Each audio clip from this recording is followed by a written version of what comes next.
Chapter 49. Well, that's your problem. You've got a sword up your nose.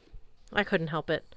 When I heard the name Thor, I thought about the guy from the movies and the comics, a big superhero from outer space with bright spandex tights, a red cape, Goldilocks hair, and maybe a helmet with fluffy little dove wings. In real life, Thor was scarier, and redder, and grungier. Also, he could cuss like a drunken, creative sailor. "Mother-grubbing scumbucket!" he yelled, or something along those lines. My brain may have filtered the actual language, as it would have made my ears bleed. "Where's my backup?" He stood chest deep in a flood near the opposite side, clinging to a scrubby brush that grew from the cliff. The rock was so smooth and slick there were no handholds. The bush looked like it was about to pull free of its roots. Any minute, Thor was going to get flushed downstream, where rows of jagged rocks shredded the current in a series of cataracts, perfect for making a Thor smoothie. From this distance, though, through the spray of water and mist, I couldn't see much of the god himself. Shoulder-length red hair, a curly red beard, and bodybuilder arms protruding from a sleeveless leather jerkin. He wore dark iron gauntlets that reminded me of robot hands, and a chainmail vest Blitzen would have found very trendy. "Beard-burning son of a mud-lover!" roared the god. "Otis, is that you? Where's my artillery, my air support? Where in the Helheim is my cavalry?" "I'm here, boss," Otis called. "I brought 2 kids and a dead elf." "He's not dead," I said again. "A half-dead elf," Otis corrected. "What good is that?" Thor bellowed. "I need that giantess killed, and I need her killed now." "Giantess?" I asked. Marvin headbutted me. "That one, stupid!" He nodded toward the waterfall. For a moment, the fog cleared from the tops of the cliffs, and I saw the problem. Next to me, Sam made a sound like she was being garroted. Holy Heimdall! Those skyscraper-sized pillars of rock were actually legs. Immense legs, so gray and rough they blended in with the surrounding cliffs. The rest of the woman was so tall that she made Godzilla look like a toy poodle. She made the Sears Tower look like a traffic cone. Her thigh-length dress was stitched together from so many animal hides it probably represented the extinction of several dozen species. Her face, somewhere up there in the stratosphere, was as stony and grim as Mount Rushmore presidents, surrounded by a hurricane of long, dark hair. She gripped the cliff tops on either side of the river as if straddling the torrent was hard even for her. She looked down, smiling cruelly at the little speck of thunder god caught in the current, and then squeezed her legs closer together. The waterfall sprayed out between her shins in a highly pressurized curtain of liquid force. Thor tried to shout, but got a mouthful of river. His head went under. The bush he was clinging to bent sideways, its roots snapping one after the other. "She's going to wash him to oblivion," Marvin said. "Do something, humans!" "Like what?" I thought.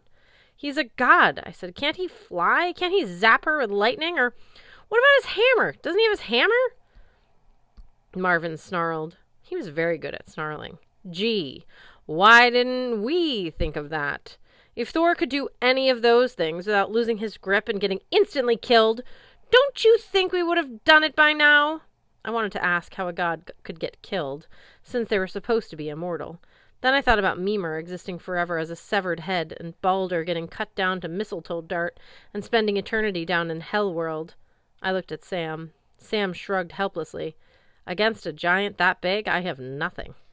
Hearthstone mumbled in his sleep. His eyelids were starting to flutter, but he wasn't going to be casting magic anytime soon. That left me with only one friend to call on. "Jack." The sword hovered next to me. "Yeah? You see that massive giantess blocking the river?" "Technically speaking," Jack said, "I can't see anything, because I don't have eyes. But yeah, I see the giant." "You think you could fly up there and, I don't know, kill her?" Jack hummed indignantly. "You want me to kill a 2,000-foot-tall giantess?" "Yeah." "Well, here's the thing. You'll need to grab me and throw me like you've never thrown anything before. You'll need to really believe that killing this giantess is a worthy deed, and you need to be prepared for what will happen when you take hold of me again. How much energy it would take you, personally, to climb that 2,000-foot-tall giant and kill her. The effort would probably destroy me, I thought, but I didn't see much choice. We needed information from Thor. Sam and Hearthstone and 2 antisocial talking goats were depending on me. Let's do it. I grabbed the sword. I tried to focus. I didn't care so much about saving Thor. I didn't even know the guy, nor did I particularly care about the half-mile-tall giantess.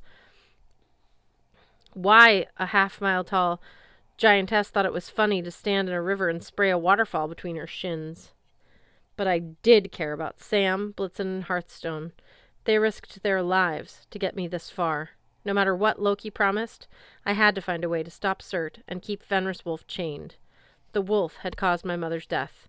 Mimir had said that Fenris sent his 2 children. They were supposed to kill me. My mom had sacrificed her life to keep me alive. I had made her sacrifice. I had to make her sacrifice mean something. The huge gray giantess represented everything that was in my way. She had to go. With every bit of my strength, I threw my sword. Jack sliced skyward like a rocket-powered boomerang. What happened next? Well, I wasn't sure I saw correctly. It was a long way up, but it looked like Jack flew into the giantess's left nostril. The giantess arched her back. She made a face like she was going to sneeze. Her hands slipped from the cliff tops. Jack flew out her right nostril as the giantess' knees buckled, and she fell forward toward us. "Timber!" Jack yelled, spiraling back to me. "Run!" I screamed. Too late. The giantess face-planted in the river with a mighty flume. I have no memory of the wall of water that washed me into a tree, along with Sam, half-asleep Hearthstone, and 2 startled goats. Nevertheless, that's what must